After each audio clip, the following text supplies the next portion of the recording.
Last time, at the end of class, we just started talking about this distinction between Catholic Reformation and Counter-Reformation.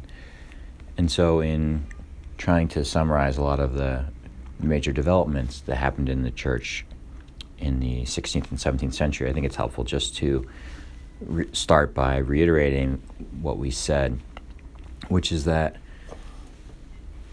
the generally accepted framework, the one that I am using here, is that the Catholic Reformation really refers to an ongoing effort at reform that existed in the Church for at least 150 years or so, and arguably longer prior to the Reformation. Maybe in the 14th and 15th centuries we see the beginning elements of this more concerted effort to talk about the need for reform within the Church. And so some of the things that happened that were, reforming developments within Catholicism were very much either prior to or occurring independently from the Reformation.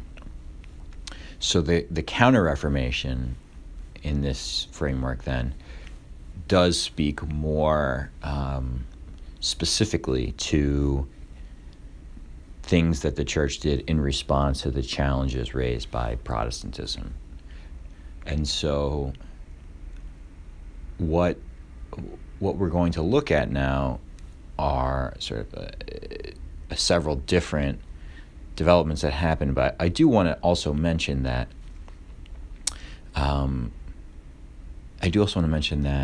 it's not always so clear cut that one thing is definitely Catholic Reformation, the other is definitely Counter-Reformation. It doesn't work like that. And so some things clearly are, maybe one or the other, but just keep that in mind as we go through some of this stuff. So we're going to start by looking at the papal response until through the Council of Trent, the beginning of the Council of Trent, basically, to 1545, and sort of see what the popes did and see what the Church did as the situation with Luther was unfolding. The first thing to mention is the Fifth Lateran Council, also called Lateran V, which was held between 1512 and 1517. Sometimes it's called the last attempt at a papal reform of the Church before the breakup of Christian unity. Again, sort of the last attempt at a papal-led reform of the Church before the breakup of Christian unity. Now, of course, Christian unity was already broken with the East centuries before. Nonetheless, it was Julius the Second, Pope Julius II, who died in 1513, who called the council, and there was a hope that maybe some of these abuses that people were aware of with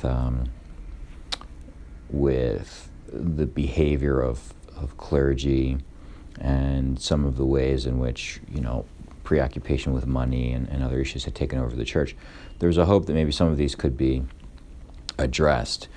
And of course, you'll note that Lateran V is clearly part of, in this framework that we're introducing, part of the Catholic Reformation, or an attempt at the Catholic Reformation, if you will, because it was happening before Luther posted his 95 Theses.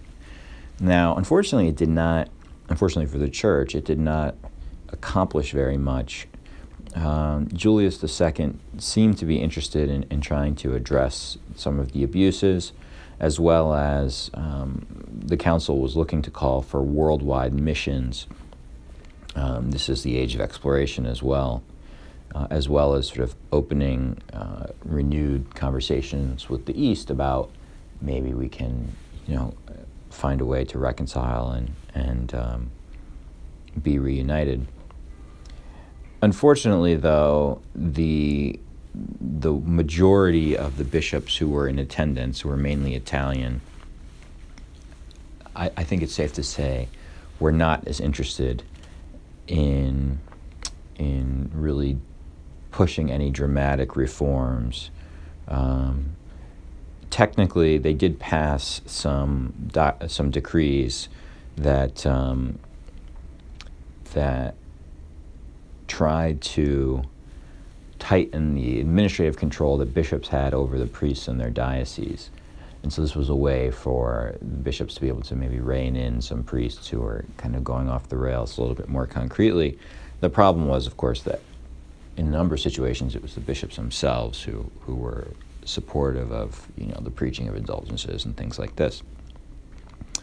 So the Fifth Lateran Council was really a missed opportunity, if you will, because a number of the same problems within the church that Luther identified and other Protestants identified were foreseen by a number of the participants. Unfortunately, they were not the majority. There's a famous sort of closing address that was given by one of the attendees, and in 1517, before Luther, that sounds prophetic. And he says, "These diseases and these wounds must be healed by you, Holy Father. Otherwise, if you fail to heal these wounds, I fear that God himself, whose place on earth you take, will not apply a gentle cure, but with fire and sword will cut off those diseased members and destroy them. And I believe that he has already given clear signs of his future remedy." Kind of an ominous warning that it's really reached an urgent situation in the church. So turning now to a very brief survey of the popes during this time, we've already, in a sense, covered Leo X.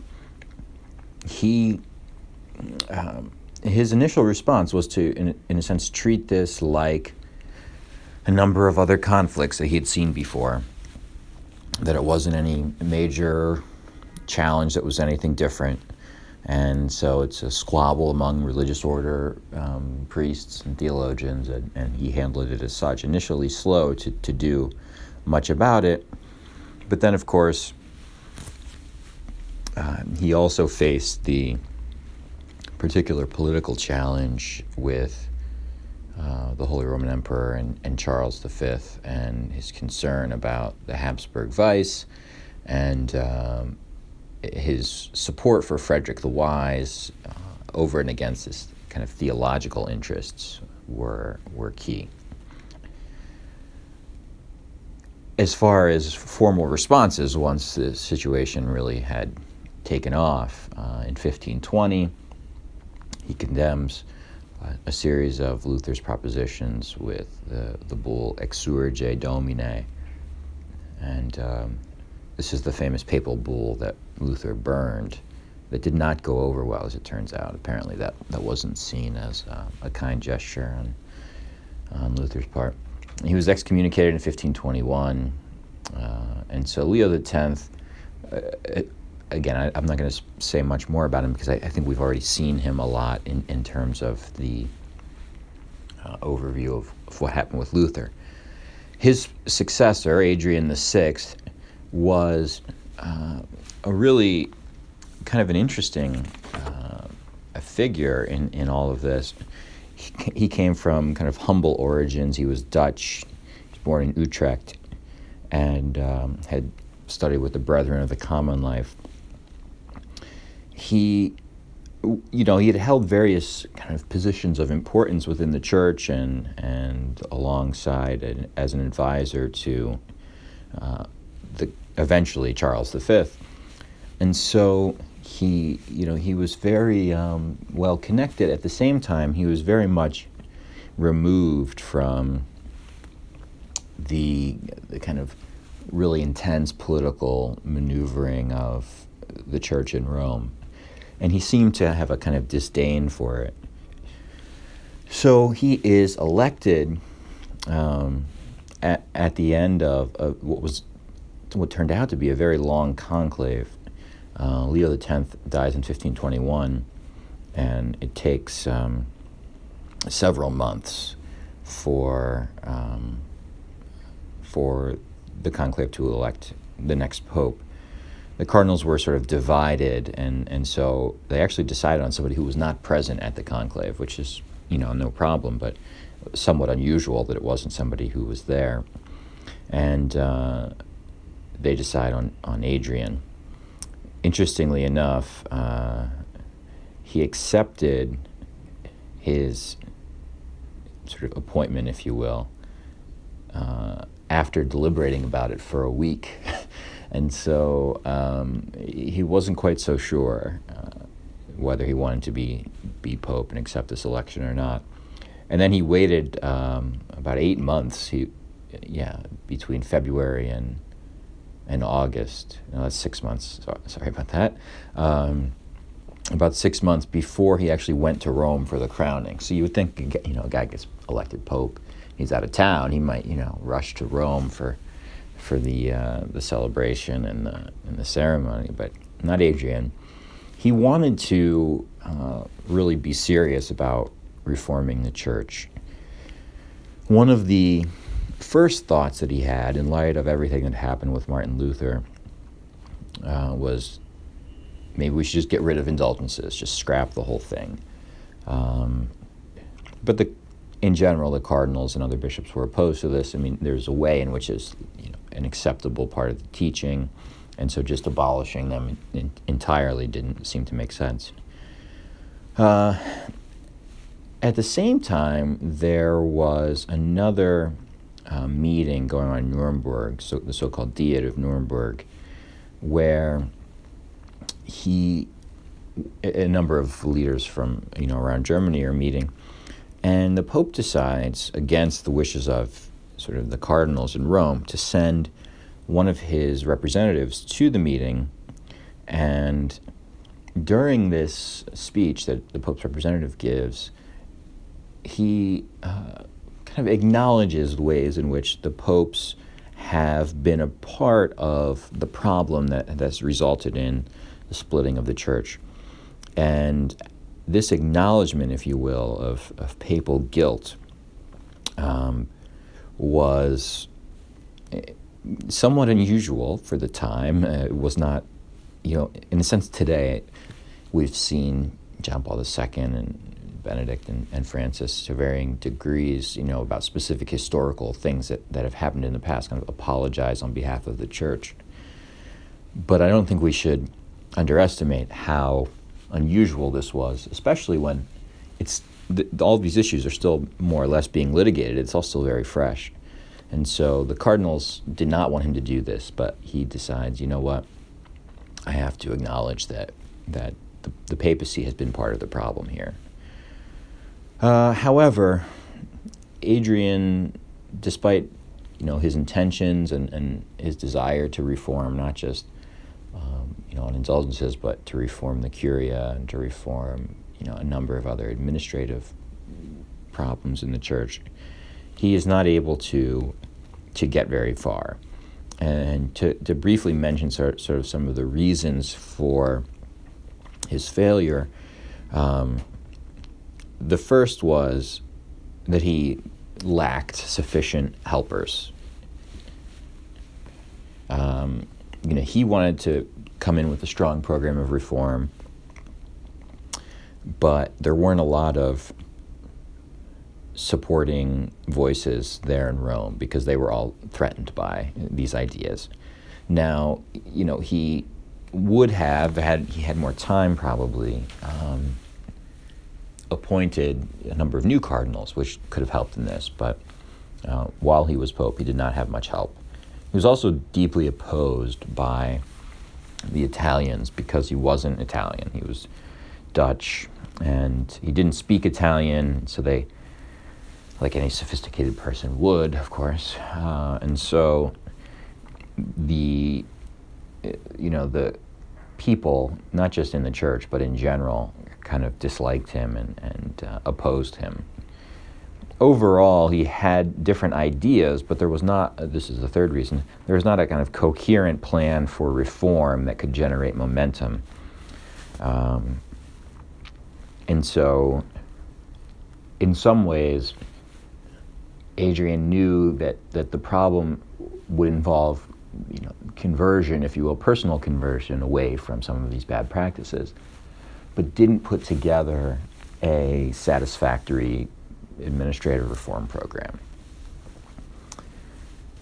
And the last one, I think, which is pretty straightforward if you just look at the dates, is that he didn't have much time. He arrived in Rome at the end of August in 1522, and he died in September of 1523.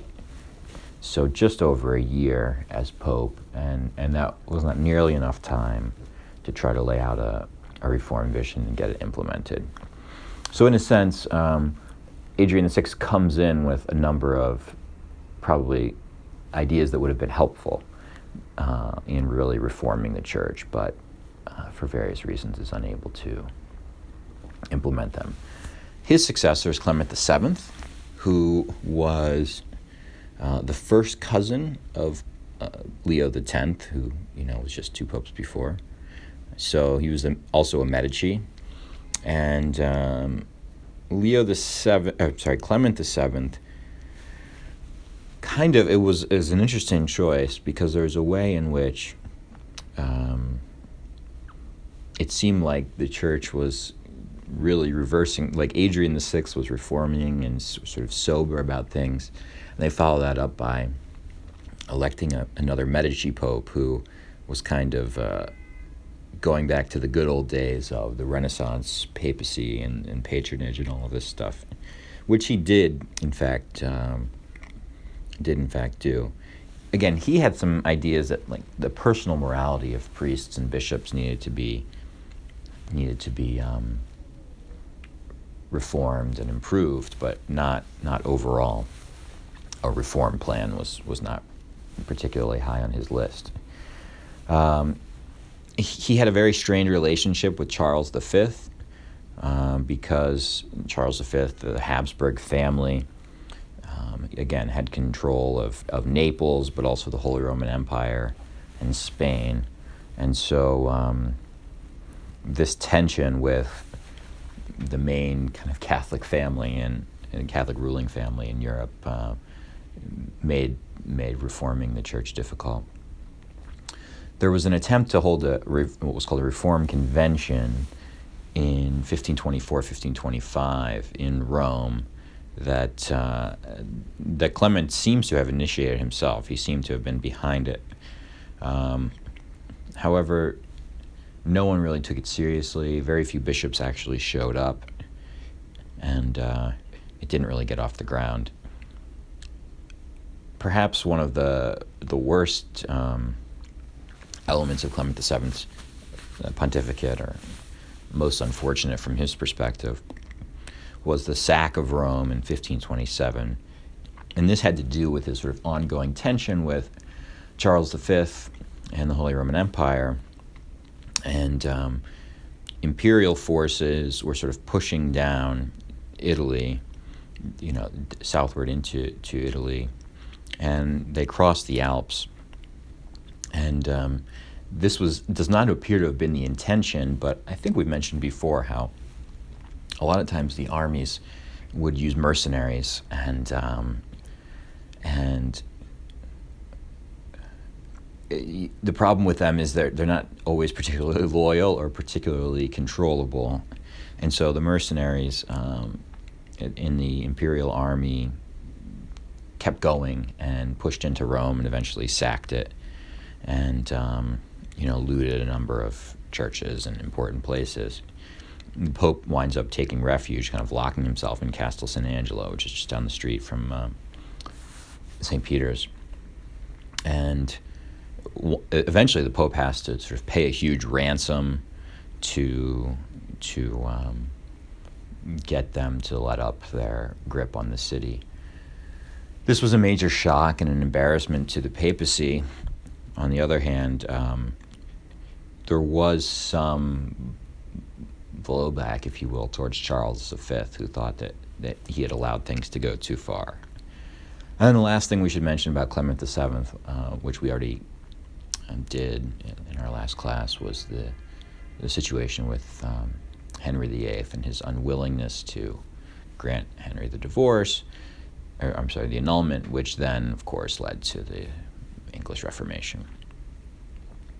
And then finally, in this period up to 1545, we have Pope Paul III, who kind of has a noble background and was not above kind of the nepotism and patronage of the Renaissance papacy.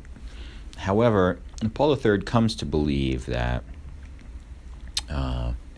reform was really necessary. He seems to have had, actually, and this is before he became pope, he seems to have had some kind of conversion experience where he really tries to clean up his life and becomes passionate about reform in the church. So he came from kind of nobility and the Renaissance lavishness, and then winds up being a great force for reform.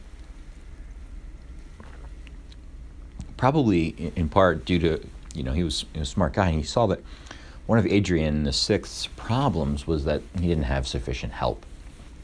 And Paul III realizes he needs people to help him advance his agenda, if you will.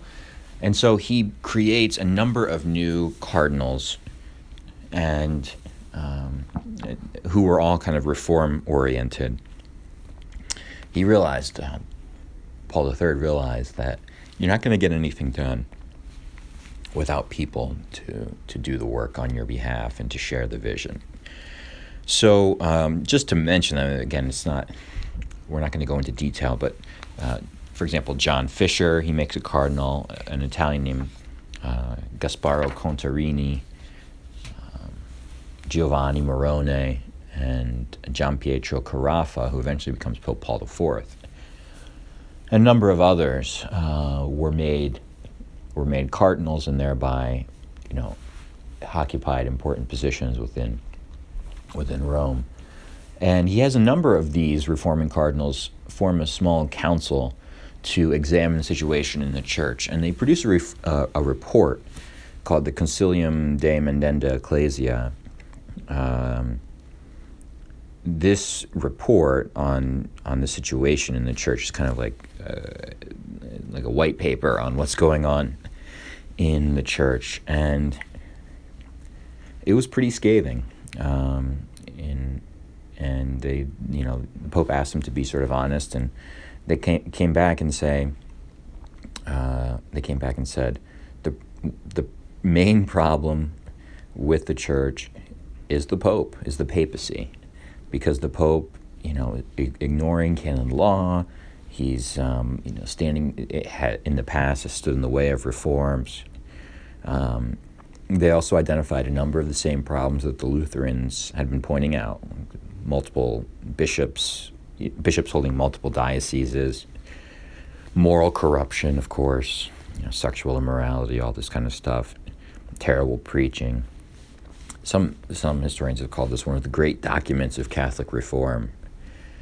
Of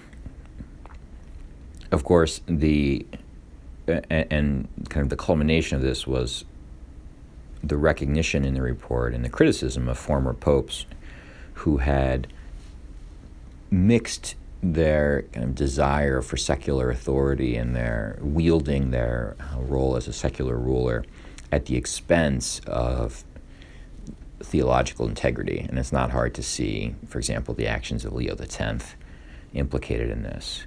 And the report says, this is the source from which, as from the Trojan horse, every abuse has entered the church.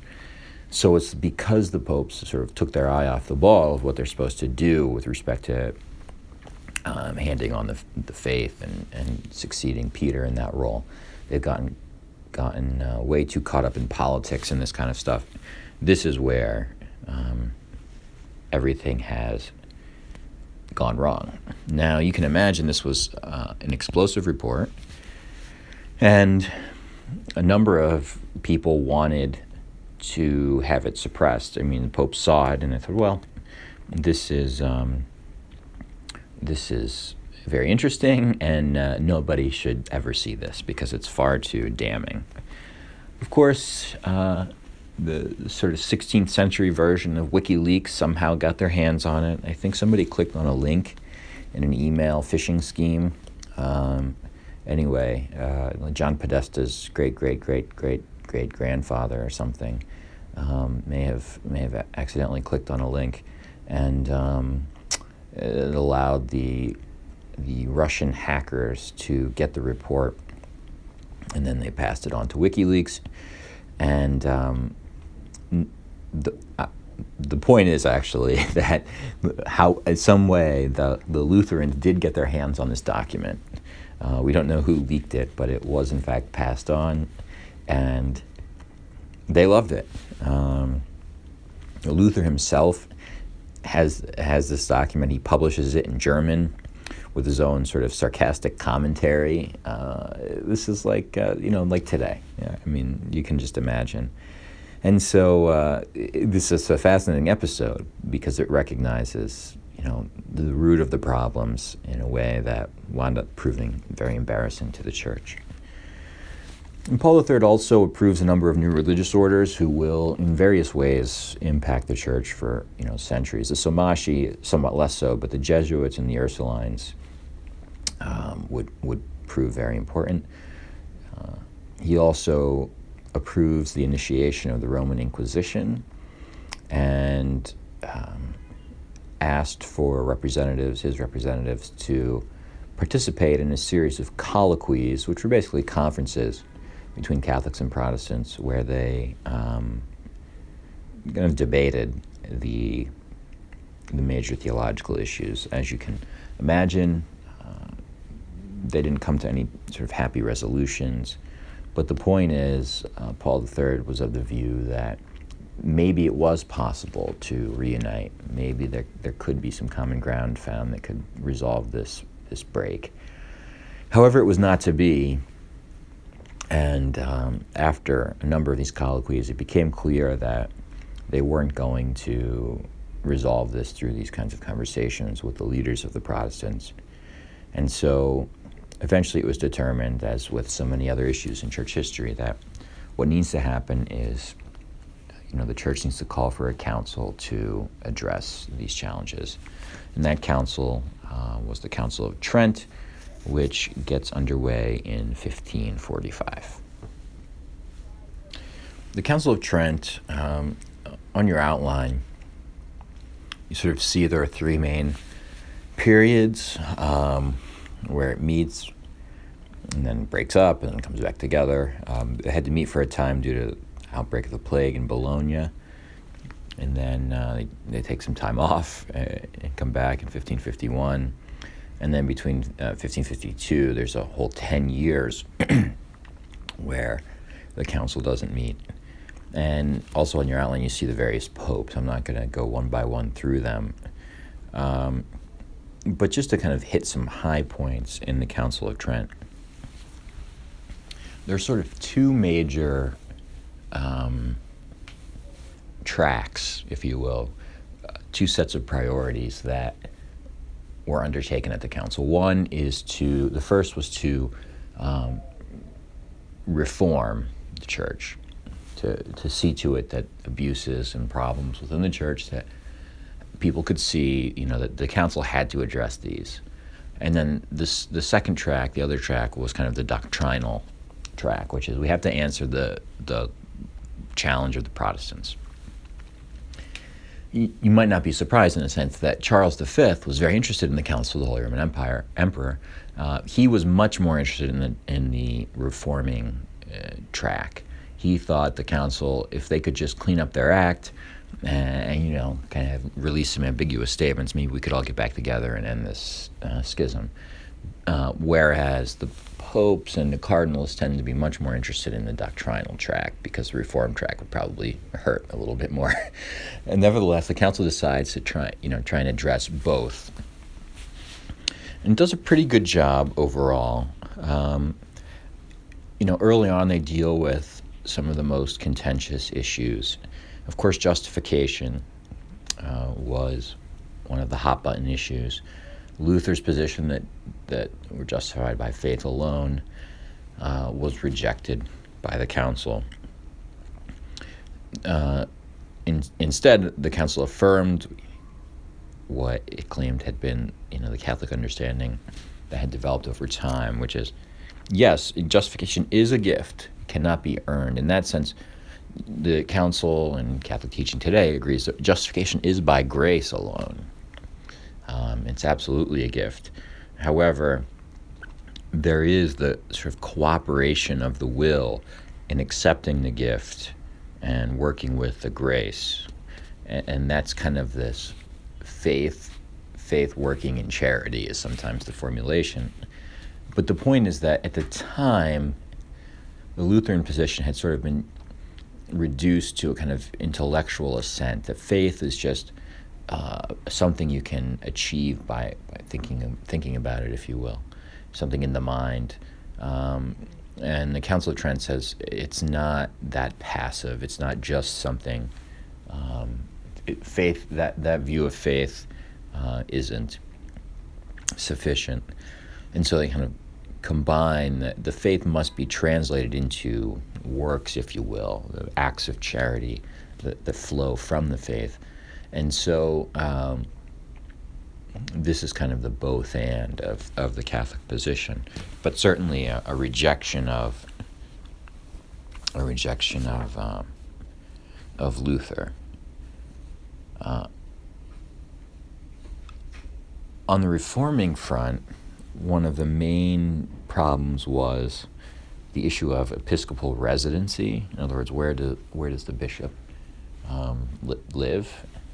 And you say, oh, well, he should live in his diocese, and that sounds great, but that often didn't happen, as we've seen, especially since many bishops had multiple dioceses. And so the council wanted to say, we're going to end this this kind of situation and say the bishop must reside in his diocese. However, there was a problem of how to acknowledge everything that had already happened up to this point. And was it the case that, those bishops in the past who had 5 dioceses or whatever were sort of in some sort of sin? There was a question within the council: is it divine law that mandates episcopal residency, or kind of like church law? And believe it or not, this was one of the most hotly contested issues that threatened to derail the council on a number of occasions. Because if you said it was divine law, that would be a kind of indictment of so many in the past who would have contravened it. On the other hand, you needed a strong justification for this change.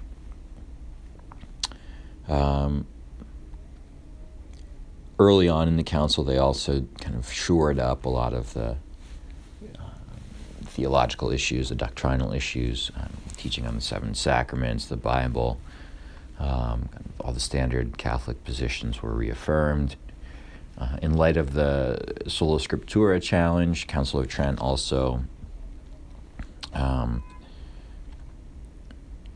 affirms the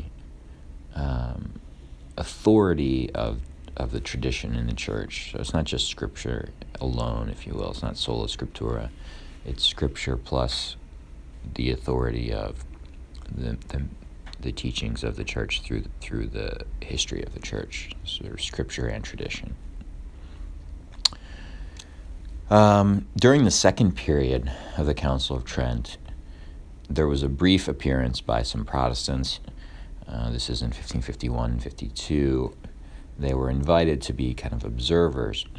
Of course, a number of the issues that they were interested in were already decided before they arrived, and it didn't seem like a real serious attempt at dialogue. However, it is worth noting that during that second period, some Protestants did come to the council. The reason for such a long break in the council between the second period and the third period has to do with the election of Pope Paul IV. So Julius III was Pope during the second period, and he dies, and then with the thought that they would reconvene shortly, and Marcellus II, if you are looking at your outline, will see he was just Pope for less than a year, so he doesn't really have a chance to do anything. And then Paul IV in 1555 is also elected Pope, and he wanted very little to do with the council. He didn't like it. He thought it was he didn't like the process. He was much more authoritarian and kind of monarchical in his views, and so he didn't see any use in having the council. And during his 4.5 years or so, he almost tried to, in a sense, close the council and disband any future possibilities, but was unsuccessful. And so it fell to Pius IV, his successor, to reconvene in 1562, 1563. So one of the last remaining issues, and I mean, to be clear, there are a number of other important decrees that are issued, but just hitting some of the highlights. One of the last major ones was about marriage, the sacrament of marriage, because one of the main problems that existed in this period and time leading up to this was the challenge of what was called clandestine marriage, and so, or hidden marriage. And so, today we talk about, in sort of the theology of the sacrament of matrimony, that the spouses confer the sacrament on each other, and the priest is just witnessing. And so it used to be that the sacrament of marriage was affected, if you will, when two parties at the age of reason agree to it. That's basically it. It was just the sacrament was found in kind of the commitment of the two to each other, the covenant, and that was that. Yes, they had weddings and everything like that, but in sort of the sacramental theology, it wasn't necessary. So canon law would have recognized the marriage as legitimate as long as the two parties agreed to it and were at the age of reason. The challenge here is this often became a kind of prelude to entering into a sexual relationship, and so in the aftermath of that, often there would be these disputes where one of the parties would sort of go back on the promise of marriage, and just stating kind of the historical reporting that we have on it. Yeah, most of the time in the disputes, it was the male who said, no, I never promised to be married. I did not say that. And because there didn't have to be any witnesses, it was really a he said, she said kind of thing. And so this was a major problem in parts of Europe where, how do you resolve the situation? Because you don't actually know whether they promised marriage or not, or whether there was sort of just a moment in the heat of passion. And the decree Temezi was issued in 1563 and said clandestine marriages that had previously been contracted were valid. So there's no question about that. But moving forward in the future, all marriages without at least 3 witnesses, one of which had to be a priest, would be invalid. And so this is the importance of the witnesses now to do away with this problem. So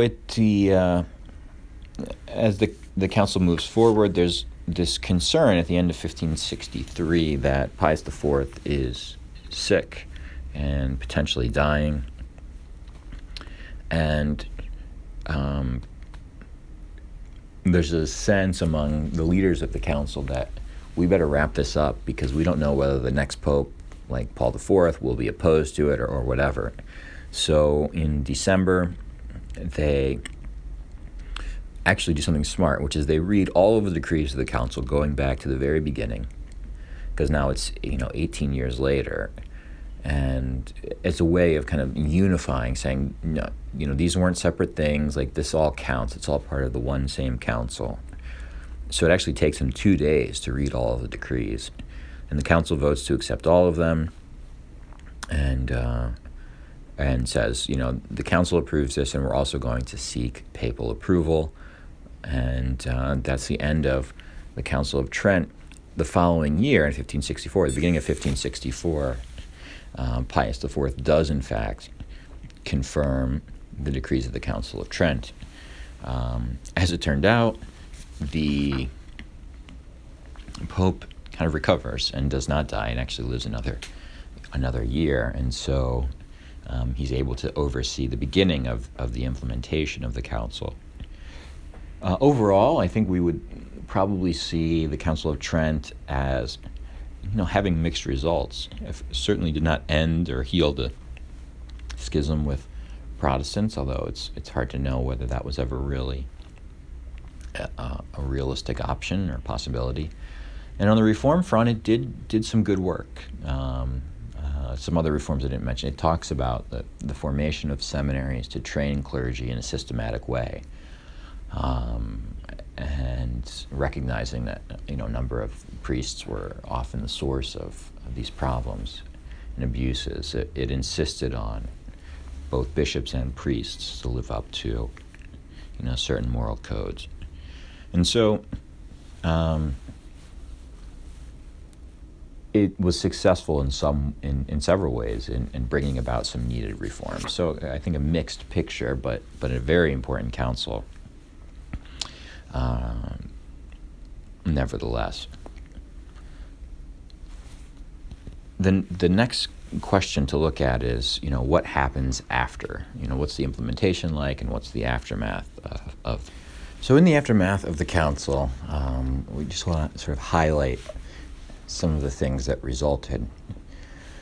We said that Pius IV confirms the council. He does in 1564. He also does something really important, which is that he creates the Congregation of the Council in 1564. And this is like a department of the Vatican, if you will, to interpret and oversee the implementation of the council. So basically he says, if there are any questions about what it means, about how something should be implemented, these reform decrees or whatever, the Congregation of the Council will have the authority to give kind of the final word. And this is actually a tremendously important event. He basically ensures that through this council, there'll be kind of a unified way in which Trent moves forward in church, the council's decrees. And actually the Congregation of the Council becomes kind of the most powerful congregation in Rome, because it can enforce the decrees, it can interpret any questions. And in fact, a kind of remarkable thing, he also gives the congregation the authority to publish its own decrees related to the council without first consulting the Pope. So it's really tremendously powerful authority given to this congregation. He also issues the Professio Fidei Tridentine, which is just the Tridentine profession of faith. If you Google that, you can find the profession. It's not very long. It's kind of a summary. It's like a new creed, and essentially, obviously, bishops and priests would be expected to uphold this, but also moving into Catholic institutions like universities, the professors would be expected to sort of swear to that they believed in this creed, this profession of faith. And to be clear, this wasn't a uniquely Catholic phenomenon. The Protestants were doing the same thing. The Calvinists would have their own profession of faith, the Lutherans. And so everyone's kind of reinforcing their own sense of identity over and against each other. And that's one way, I think, to see these developments, which is that Trent is helping to solidify and clarify what it means to be Catholic. And all these things that happen in the aftermath go to that end. One of which, obviously, is very important, was the issuing of a catechism in 1566. The catechism was in kind of question and answer format. And again, it's a way for people to learn about the faith, not because they expected like the average person to read it, but priests could use it and teach from it. And then the Roman Missal in 1570 was a way to unify the liturgical practice of the church. And basically, it said sort of everyone is going to use this missal, this order of the Mass.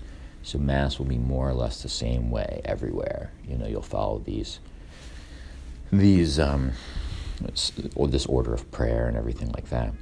And in fact, this so-called Missal of Pius V, he was the Pope who issued it, though it was amended many times in the intervening centuries. It was the Mass, if you will, that persisted through the reforms in the aftermath of Vatican II and the new Novus Ordo, the new Missal of Paul VI. There were some exceptions to that. I can't remember if I noted in another context in this class where cities with sort of ancient, or regions with ancient liturgical rites that were centuries old were allowed to keep them. So the easiest example of this is in Milan. They have the so-called Ambrosian rite, which is traced back to Bishop Ambrose in the early church. And it's not dramatically different, but the order in which it does certain things and some of the prayers are different. And so liturgies that were sufficiently ancient and sort of the tradition of a place were allowed to be maintained. Otherwise, everyone was expected to follow the Roman Missal. So again, standardizing Catholic practice. Under Gregory the 13th, we see a reform of the calendar where it's a long, complicated explanation about the way they had calculated the length of a year. And I actually love talking about it, but in the interest of time, I'm going to skip it. If you sort of look it up, you can find the details. But basically, through papal decree, in order to get the calendar a little bit back on track with the seasons, they skipped 10 days in October. It's one day, it's October. I don't have it in front of me as I'm saying this, but basically, let's say it's the 9th, and then the next day is not the 10th, it's the 19th.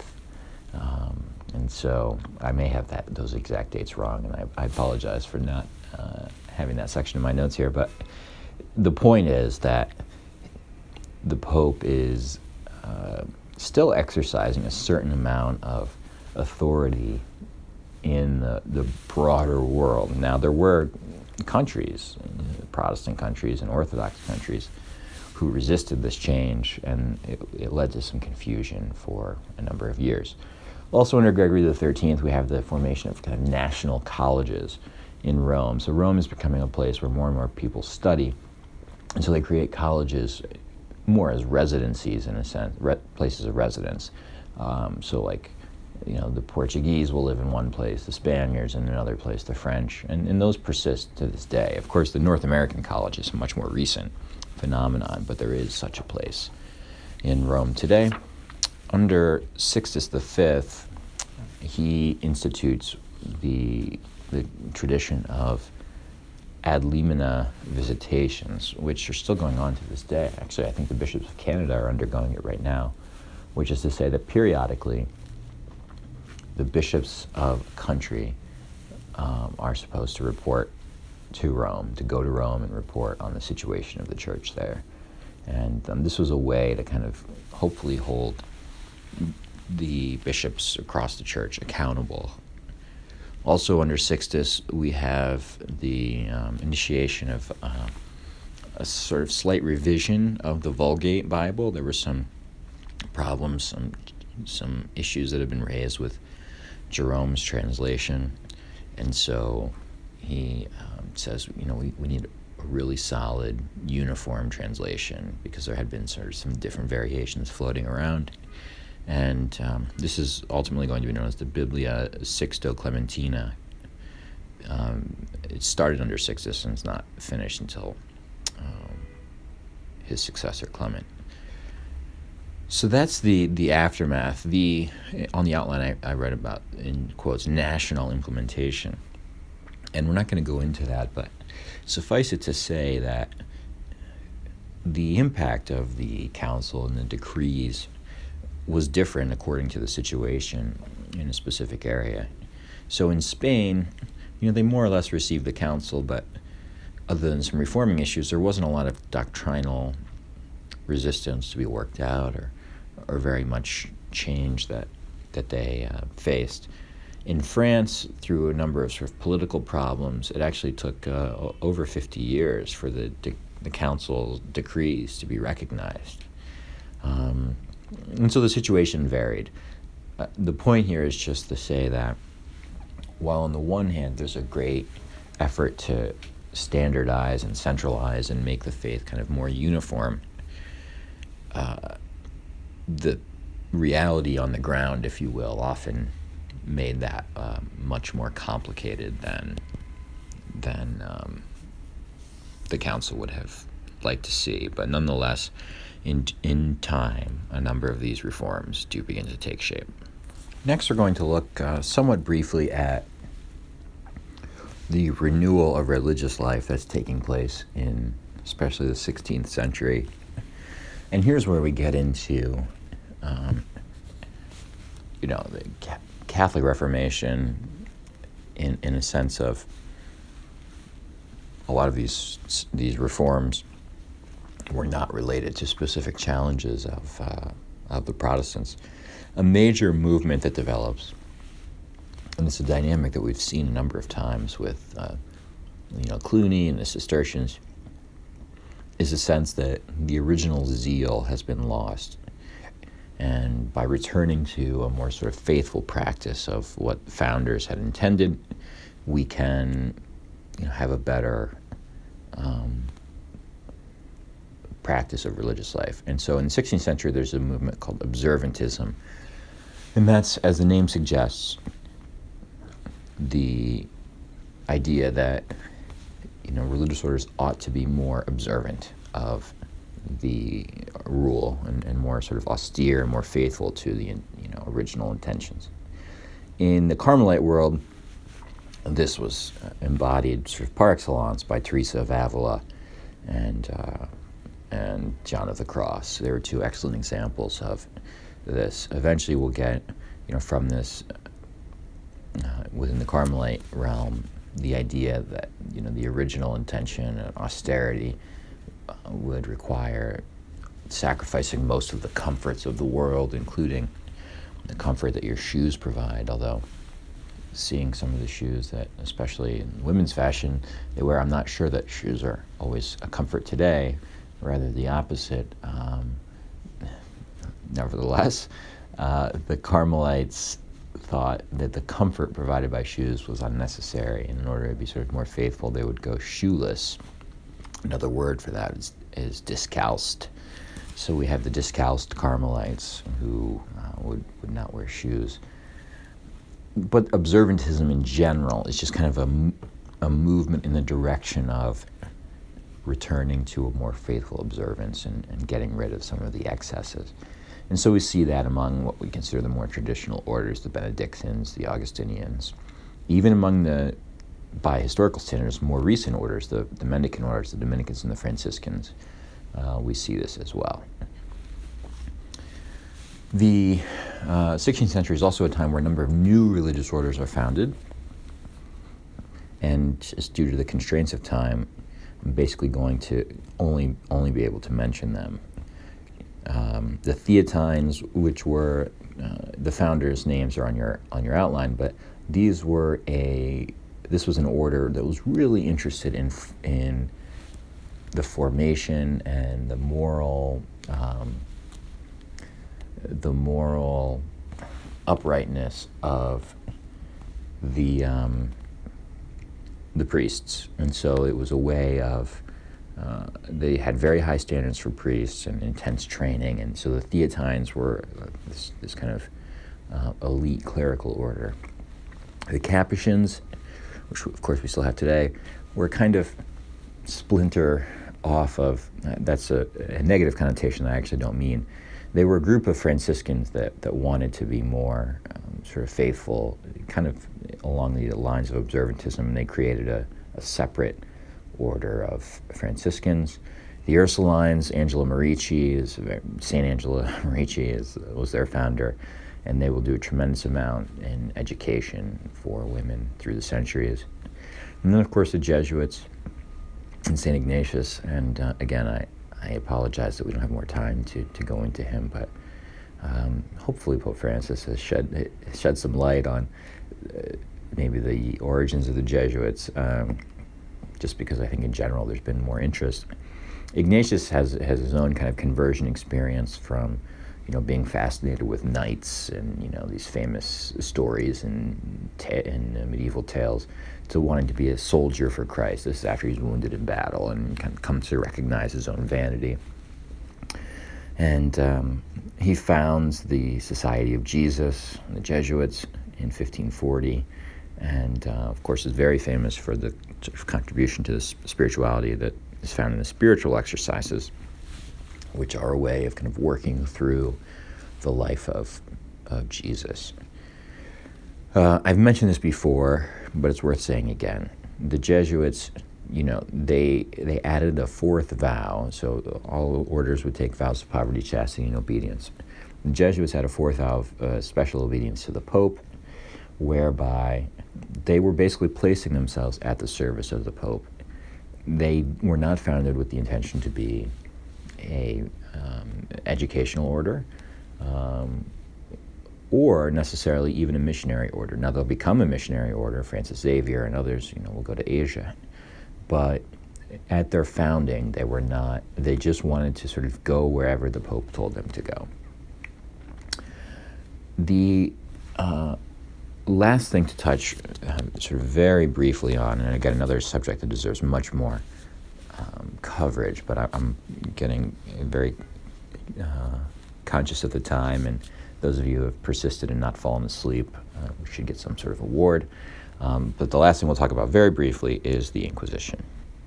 The Spanish Inquisition really has its roots in something called the Fury of 1391, in this concept of purity of blood. So as you know, we haven't talked a lot about it, but the reconquest of Spain of the Christians against the Moors, against the Muslims, was a really important development in Spanish history. And there was this sort of issue that had arisen, which is, Christians felt like they were kind of mistreated in some ways, and they had their sovereignty taken from them through the Islamic conquest.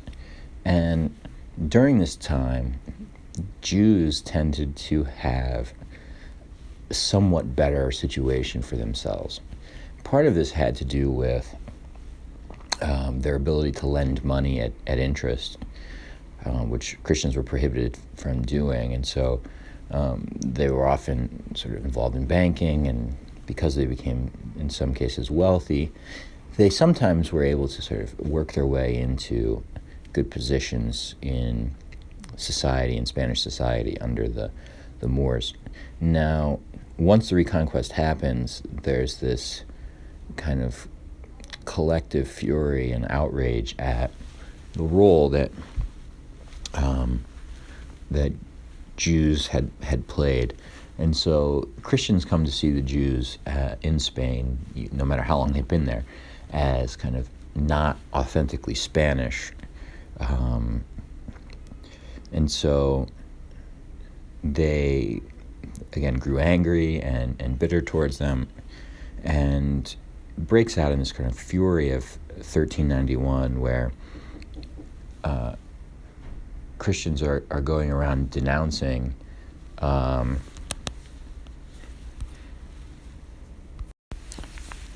so I have to apologize. I've paused this recording a couple of times for various things. I'm actually doing the recording in my office at the beginning of the workday, and so I just was interrupted by someone knocking at the door, and I completely lost my train of thought on the introduction to the Inquisition.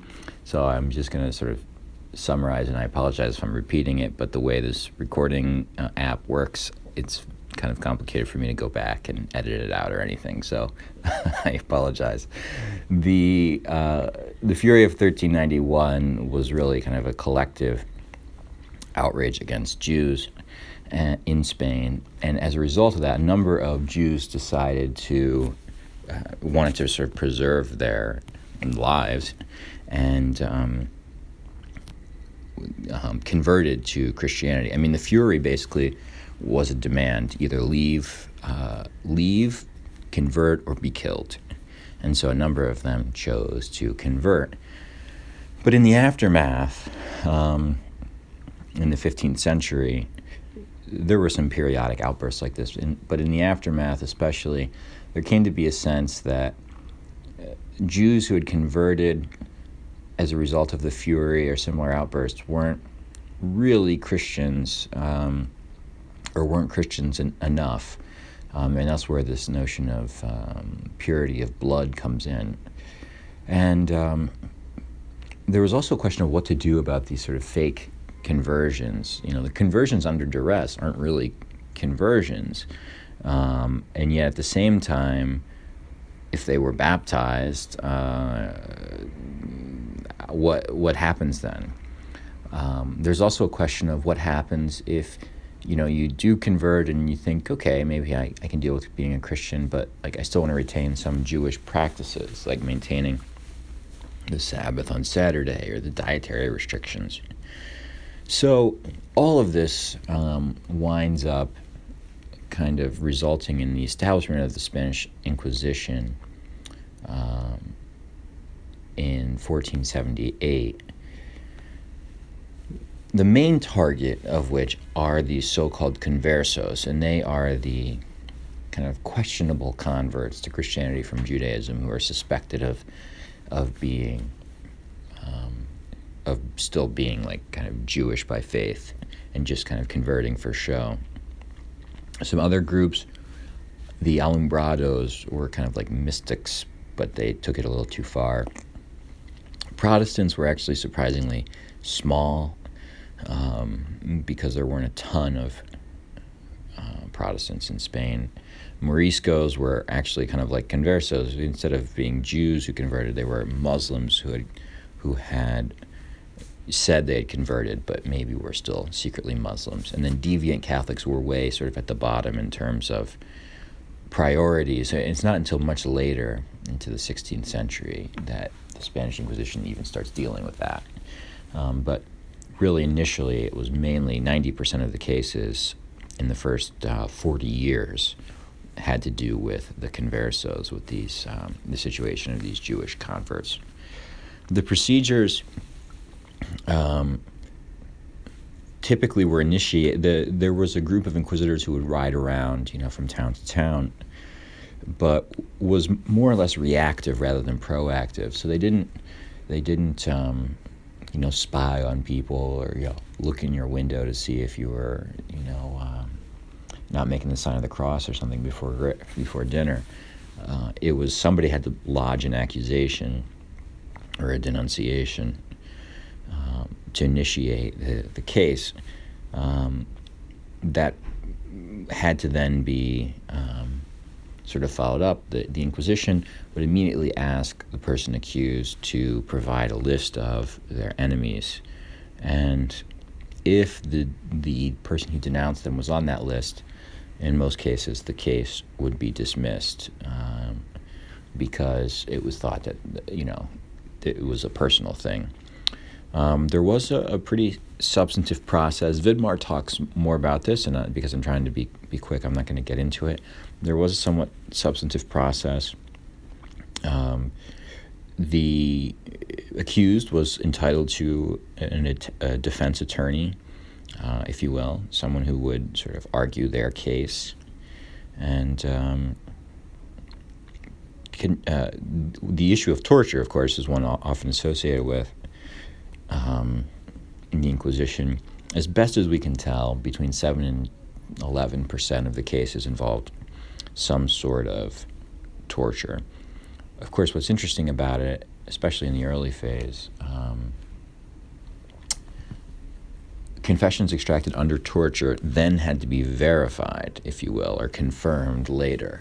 So if you confessed under torture and then said, "Oh no, I only said that because you were sticking sharp objects into my body or whatever," that the Inquisition did not view that as a legitimate confession. It had to be confirmed in the aftermath.